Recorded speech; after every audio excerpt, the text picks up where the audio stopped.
Yo, what's up YouTube? Before we start, make sure to smash the like button for more fire content.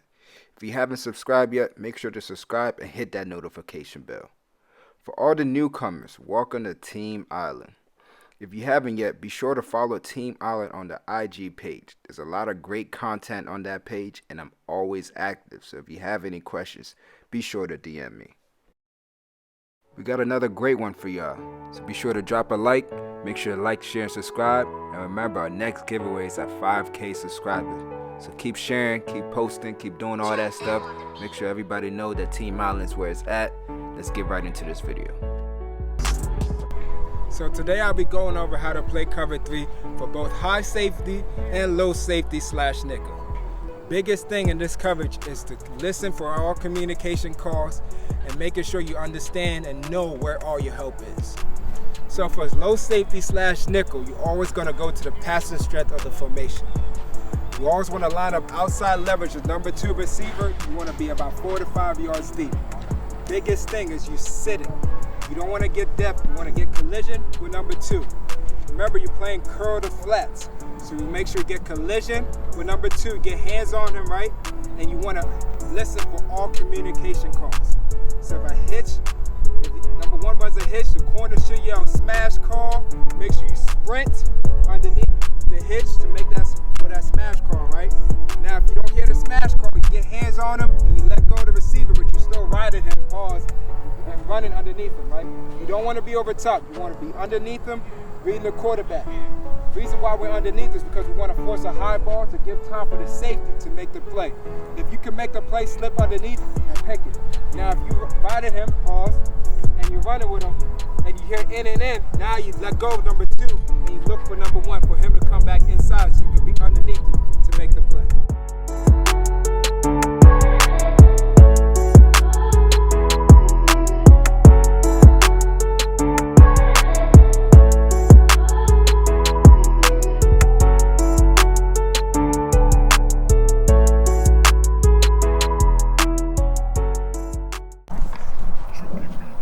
When we're lining up, we want to look at the split between number 1 and number 2, right?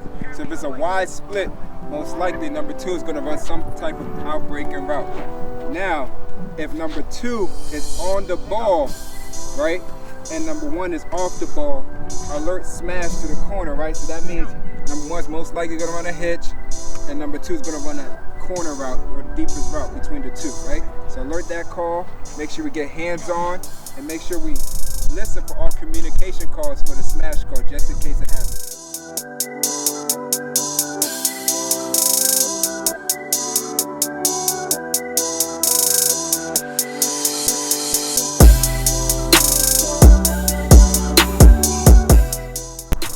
So, remember, we are lining up 4 to 5 yards outside leverage is number 2, right? If it's a vertical route by number 2, we want to sit and get hands on him. We get hands on him, right? As soon as we get hands on, our eyes go to number 1, right? So as we have our hands on him, our eyes are going to number 1, back to the QB, back to number 1. Eventually, we're going to have to let go of him, right? So we let go of him, we're reading the quarterback. Now, if the quarterback is pointing, shoulders are pointed to number 1, we're going to drift off and make sure we hear all communication calls, smash or in. If his shoulders are pointing vertical, we're going to be underneath number 2, and make sure we force the high ball so the safety can make a play, or if we need to, we can slip underneath it and make a play.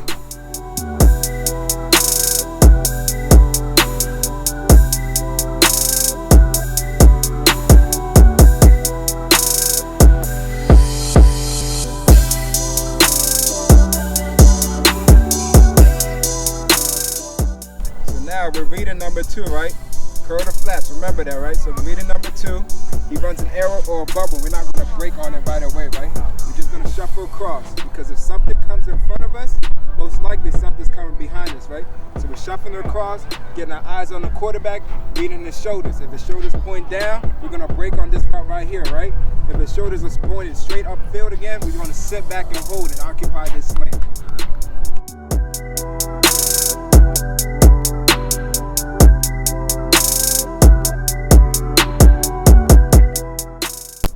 So remember, as a low safety / nickel, you have curl to flats.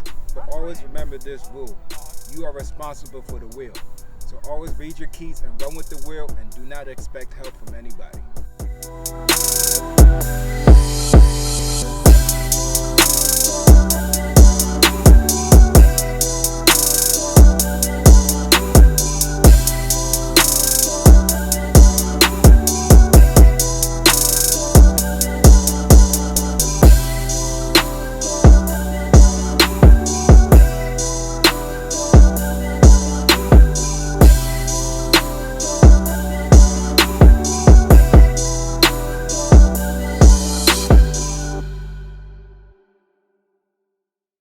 So obviously the low safety and nickel are not going to line up on the same sides, but this applies for both positions on both sides of the field.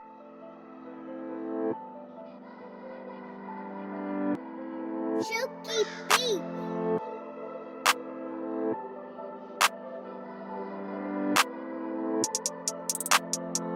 So now the high safety.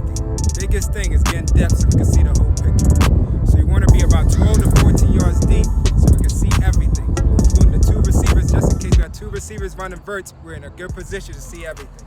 So as we're getting depth, we're getting our stance, we want to get depth, so we're going to get out fast. We get out fast, make sure everything's in front of us, right? We're reading the quarterback, see the receivers on our peripherals, right?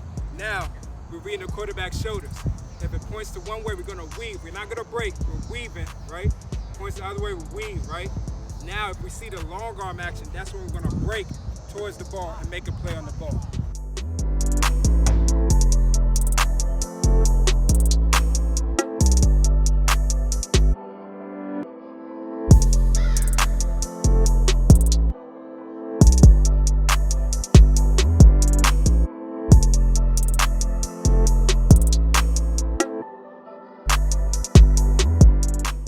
So remember, at the high safety, we're getting depth so we can see the whole picture.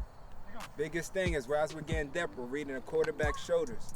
The points one way, we're weaving, not opening our hips, not turning and running. We're weaving. Once we see the long arm action, we're gonna break to the receiver. So we have to get our eyes to the receiver first and then break to the receiver and attack the ball at the highest point. There's been so many mistakes where safeties would just break towards the ball and don't realize the ball is over their heads. So we locate the receiver first, get to a good angle, and then look for the ball and attack the ball at the highest point.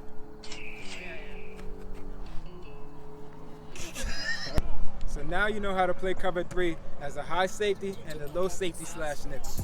Remember, for the low safety slash nickel, you want to line up outside leverage about 4 to 5 yards deep and making sure we get collision with the receiver, right? Get hands on them. Make sure we hear all communication calls for ins and smash calls. For the high safety, you want to get depth in your pedal. As we get depth, we're reading the quarterback and we're reading his shoulders. His shoulders point one way, we want to weave to that direction.